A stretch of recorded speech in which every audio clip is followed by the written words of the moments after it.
안녕하세요. 3월 27일 수요일 말드라에 오신 여러분들을 환영하고 축복합니다. 오늘은 고난주간 3일차 수요일입니다. 오늘은 사도신경에 등장하는 본디오 빌라도라는 사람이 어떤 선택과 타협을 했는지 그 과정을 살펴보고 빌라도의 선택과 타협은 나와 어떤 상관이 있는지 함께 살펴보고자 합니다. 그러면 고난주간 계속해서 말씀을 묵상하시는 여러분들에게 하나님이 직접 말씀하시는 시간 되시길 바라며 오늘의 말드라를 힘차게 시작해 보도록 하겠습니다.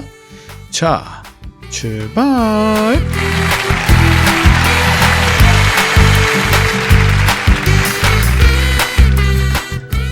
오늘은 누가복음 23장 13절에서 25절까지 살펴봅니다.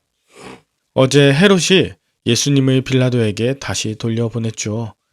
그래서 오늘 본문 13절에 빌라도는 대제사장들과 관리들과 백성들을 불러 모읍니다. 이미 빌라도는 이전의 신문 과정을 통해 예수님의 유죄 혐의를 찾지 못했기 때문에 예수님이 무죄라는 사실을 통보하고자 했습니다. 빌라도는 무리들이 예수님에 대해 제기한 백성을 미혹하는 자라는 혐의와 증거를 찾을 수 없었고 또 그 자체가 로마법에 위반되는 사안이나 또 사형에 처할 만큼 중하지 않은 것에 대해서도 말하고 있어요. 그런데 문제는 16절입니다. 빌라도는 그러므로 때려서 놓겠노라 라고 말합니다. 여러분, 이게 잘못된 거예요.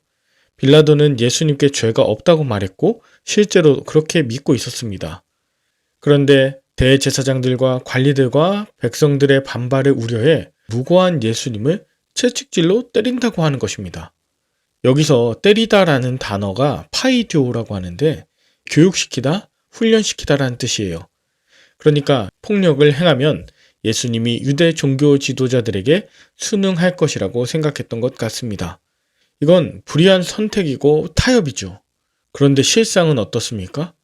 사실 불의하고 불법적인 일 앞에서 때림을 당해서 제대로 돌이켜야 되는 게 빌라도였죠.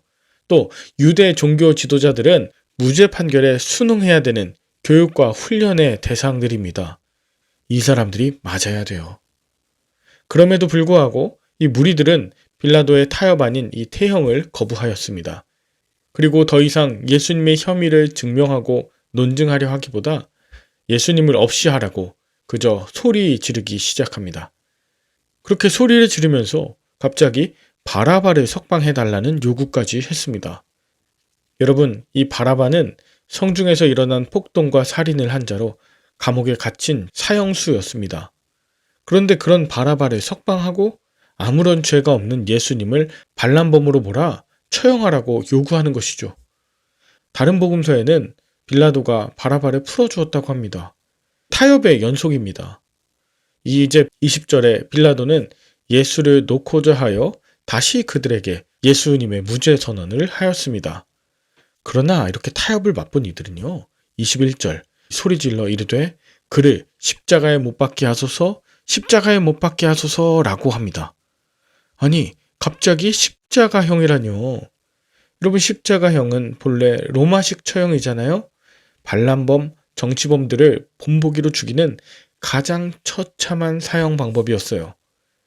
도저히 말이 되지 않는 이 십자가형을 무리들, 특별히 유대 종교 지도자들은 왜 그렇게 외쳤던 것일까요?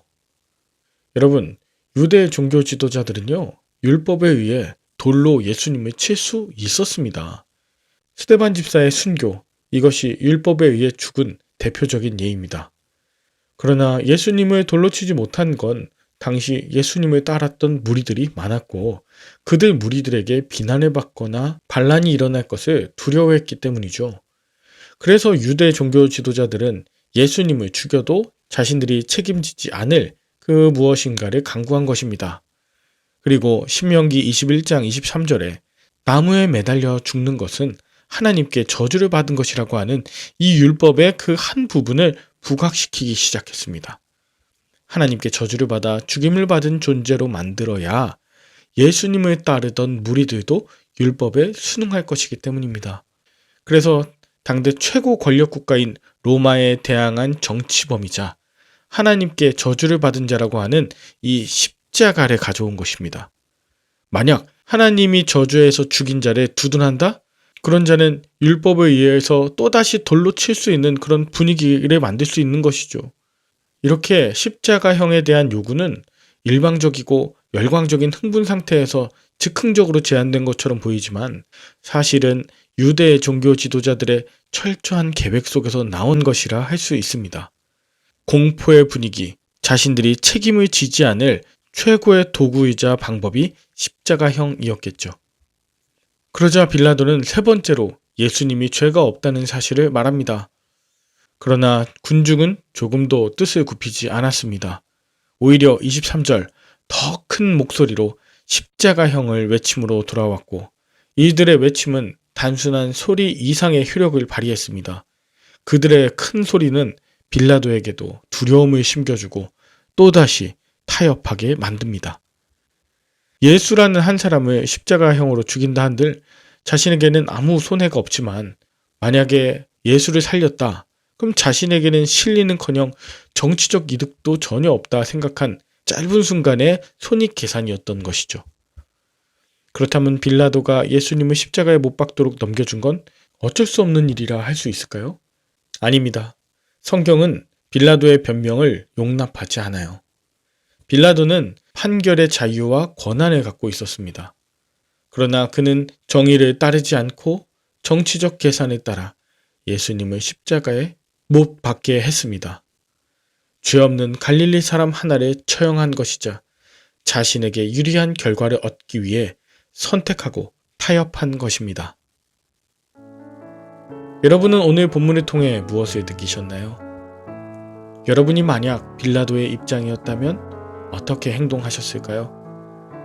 무리들의 선동, 외부의 압력, 제도적 모순 이런 걸 핑계로 삼으실 건가요? 아니면 정의로운 길이라 확신하기에 다수의 의견을 거스르는 듯 하더라도 강경하게 대처하실 것인가요? 우리가 사는 이 시대는 민주주의의 다수결 원칙을 적용하다 보니 때로 하찮아 보이는 한 사람이나 소수는 다수를 위해 희생되어도 된다고 하는 분위기예요.